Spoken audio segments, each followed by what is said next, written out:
И оваа година ние сексуалните работници го креваме гласот против насилството. Денеска, на 17 декември, стари сексуалните работници по 11 пат се приклучуваат кон глобалната акција за солидарност кон сексуалните работници, со цел да се намали насилството и дискриминацијата кои секојдневно тапкаат по нашите плеќи. Со пораката декриминализација сега, ги охрабруваме институциите и стручната јавност да го отворат прашањето за регулација на сексуалната работа.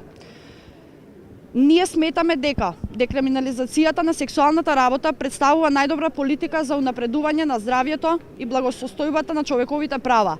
Овие заложби се заосноваат врз потребите за заштита на права за создавање на безбедни услови за живот и работа, како и превенција од насилство и експлоатација. Сите ние се раѓаме слободни и еднакви со своите права и достоинство. Подоцна, секој од нас го користи своето право на избор на професија. Многумина ја избираат најстарата. Додека светот го движат позитивни законски реформи за уредување на најстарата професија на светот, кај нас дома сите знаат каде може да купат љубов за пари, но секој одбира да молчи. Наместо да станеме сојузници на системот во сузбивање на насилството, злоупотребата, силувањето и криминалот, сексуалните работници се турнати на дното, принудени да се кријат и да работат во услови налик на крими филмови. Не постои магично стапче кое може да ги искорени, затоа што општеството има потреба од нив и тоа природно ги ствара. Многу лица со телесна попреченост своето право на сексуална автономија го остваруваат со сексуалните работници. Потребни сме на системот за другите да можат да ги остварат своите права.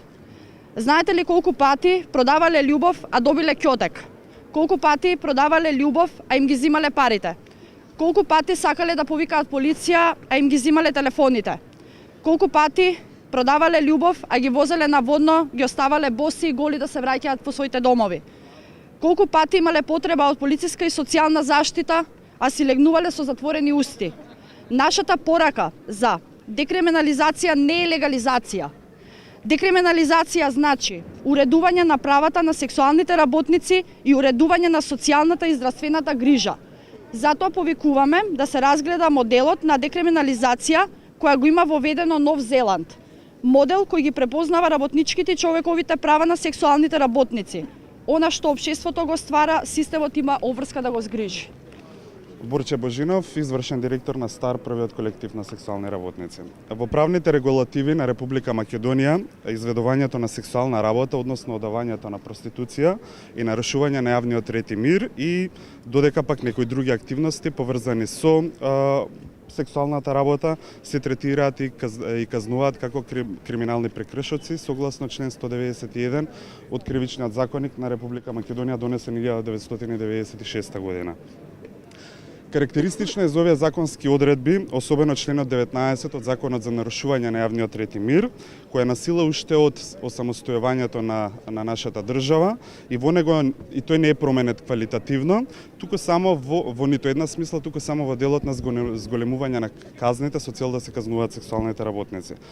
Од самостојувањето до сега светот околу нас динамично се промени, многу држави се промени, меѓутоа Македонија и понатаму гледа на сексуалните работници како еден општествен феномен, третирани единствено како жртви на слободниот избор на професија.